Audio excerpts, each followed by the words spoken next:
There is new reporting this afternoon from the Wall Street Journal on the hush money payment to adult film star Stormy Daniels. The Journal reports federal prosecutors have gathered evidence of the president's participation in that transaction.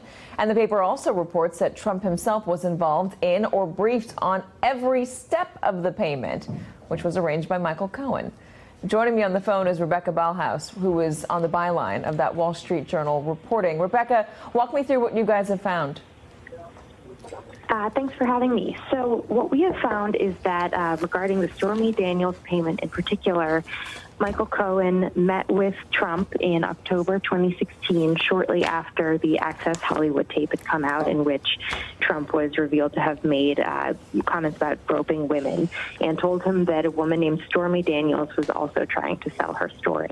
And that is when Trump, who was under enormous pressure after this tape came out to withdraw from the race or apologize or any number of things, told Michael Cohen to get it done, referring to paying Stormy Daniels to keep quiet. And remind everybody, why would this be a problem? This is a problem because Michael Cohen in August pleaded guilty to violating campaign finance law by financing the payment to Stormy Daniels, who he paid $130,000 to in October of 2016, which he said he did at the direction of Trump and to help his campaign. And it's an illegal in-kind contribution for someone to pay $130,000 on behalf of a campaign to bolster a candidate.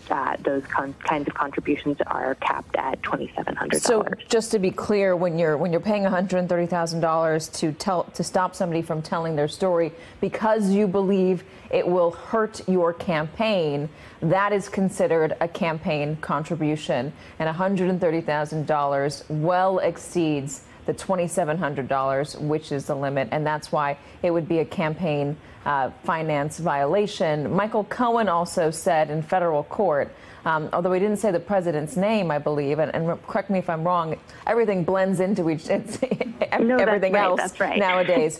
But he did finger the president as being his co-conspirator in this.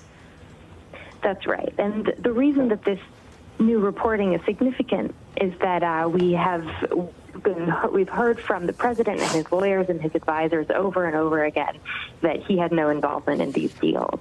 And this story for the first time lays out just how involved he was, and we have specific details of the meetings he had, the conversations he had in which he was briefed not only on the Stormy Daniels payment, but also on the payment by the American media to Karen McDougal, the former Playboy model. So the president himself could have been breaking the law, if this is all true, in order to get elected the president. It certainly raises the possibility that he violated campaign finance law, yes. Rebecca Ballhaus of the Wall Street Journal. Rebecca, thank you so much for calling in. We appreciate it. Hey there, I'm Chris Hayes from MSNBC. Thanks for watching MSNBC on YouTube. If you want to keep up to date with the videos we're putting out, you can click subscribe just below me, or click over on this list to see lots of other great videos.